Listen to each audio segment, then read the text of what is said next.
পড়া এক নারী, আর তার পেছনে পুরো গ্রামের ভিড়। কৌতূহলী মানুষ এক নজর দেখতে চায় কে এই নারী। কেউ ভাবছেন নতুন বউ, আগে না, তিনি কোনো নতুন বউ নন, বরং ছ্যাঁকা খেয়ে ব্যাকা হওয়া এক প্রেমিকা। পরকীয়া করে প্রথম স্বামীকে তালাক দিয়ে সন্তান সহ এই নারী এসে বসেছেন প্রেমিকের বাড়ির সামনে। শুধু কি তাই, দাবিও রয়েছে বিয়ে করতেই হবে, না করলে কীটনাশক খেয়ে শেষ করবেন তার জীবন। আর সেই ভয়ে প্রেমিক তার বাড়ি থেকে পগার পার, সাথে তার পুরো পরিবার দরজা জানালা বন্ধ করে হয়ে গেছে হাওয়া। তাই এই নারী খালি বাসায় বাজিয়ে যাচ্ছে অনশনের তালি। ঘটনাটি নোয়াখালীর হাতিয়া উপজেলার গামছাখালী গ্রামের। আমি এক অফিসে জব করতাম ওখানে, তো ওখান থেকে বন্ধুত্ব হয়েছে, তার থেকে রিলেশন, তো আমার বাসায় যাইতো আইতো, তার সাথে আমার ফিজিক্যাল শারীরিক সম্পর্ক সবই হয়েছে, ঠিক আছে। তো এই 3 বছর ধরে টানাই তার সাথে আমার সম্পর্ক ছিল।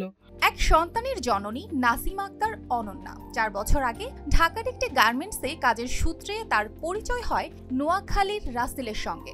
সম্পর্ক গড়ায় প্রেমে, আর সেই প্রেমের টানে রাসেল নিয়মিত নাসিমার বাসায় যাতায়াত করতেন। এমনকি তারা বিভিন্ন জায়গায় স্বামী স্ত্রী পরিচয়ও করেছেন। আপনার ওই ছেলের কারণে বিষ খাইছে, গলায় ধরে দিছে, আপনার আত্মারছে, ঠিক আছে। এই মেডিকেল ট্রিটমেন্ট করার পরে উনি মনে করেন আপনার আরেকবার মনে করেন বিষ লাগা করে এলে ঘুরতে আছে, ঠিক আছে। এই কারণে বাধ্য লোক হইয়া উনি বলতেছে যে আমি রাসেলের বাড়িতে যাবো, বের হয়ে গেছে বাসার থেকে। তো এখন বাসার থেকে বের হয়ে গেছে, উনি একা কোন দিকে যাবো, এই আমার কাজ কাম ফালাইতে মনে করেন আমার এই বাধ্য লোকে ওনারা নিয়ে আমার আশা হইল এখানে।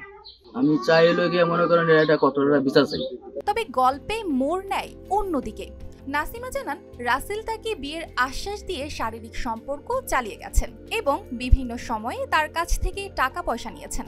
এমনকি নাসিমা রাসেলের প্রতিশ্রুতি পেয়ে তার প্রথম স্বামীকে ত্যাগও করেছেন। প্রেমের সম্পর্ক জানাজানি হওয়ার পর রাসেল তার গার্মেন্টসের চাকরি হারান, তবুও সম্পর্ক একেবারে চালিয়ে যান। কিন্তু হঠাৎ করেই রাসেল দূরত্ব তৈরি করেন, পরে যোগাযোগ বন্ধ।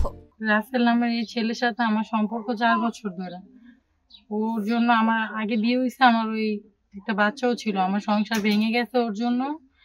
আর ও আমার থেকে অনেক টাকা পয়সা অনেক কিছু আনছে, ও আমাকে বিয়ে করার কথা বলছে। এখন এই 10 তারিখে চলে আসছে পালায়, বিয়ে করবে না, ঠিক আছে। এখন আমি আজকে 4 দিন ধরে এখানে আইসা ঘুরতে আসছি রাস্তায় রাস্তায়, আমি থানায় গেছি করছি, এখন তারা ধরা দিবে বলে ধরা দেয় না, ঠিক আছে।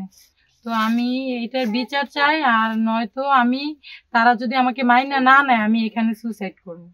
ঘটনার জটিলতা বাড়তে থাকে। স্থানীয়দের কেউ কেউ ছেলেপক্ষের সঙ্গে যোগাযোগের চেষ্টা করেও ব্যর্থ হয়েছেন। পুলিশ ঘটনাস্থলে গিয়ে পরিস্থিতি নিয়ন্ত্রণে এনেছে। রাসেলের পরিবারের খোঁজ চলছে এবং নাসিমার নিরাপত্তা নিশ্চিত করা হয়েছে বলে জানান এই কর্মকর্তা। সম্পর্কের কারণে হাতিয়া এসেছে, হাতিয়ার একটি ছেলের সাথে তার প্রেমের সম্পর্ক আমরা সংবাদ পেয়ে পুলিশ পাঠিয়েছি। পুলিশ উক্ত জায়গা পরিদর্শন করেছে।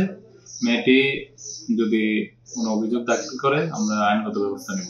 এটি শুধু সামাজিক অবক্ষয়ের চিত্র নয়, বরং সম্পর্কের প্রতি দায়িত্ববোধ আর নৈতিকতার ঘাটতির একটি করুণ প্রতিফলন।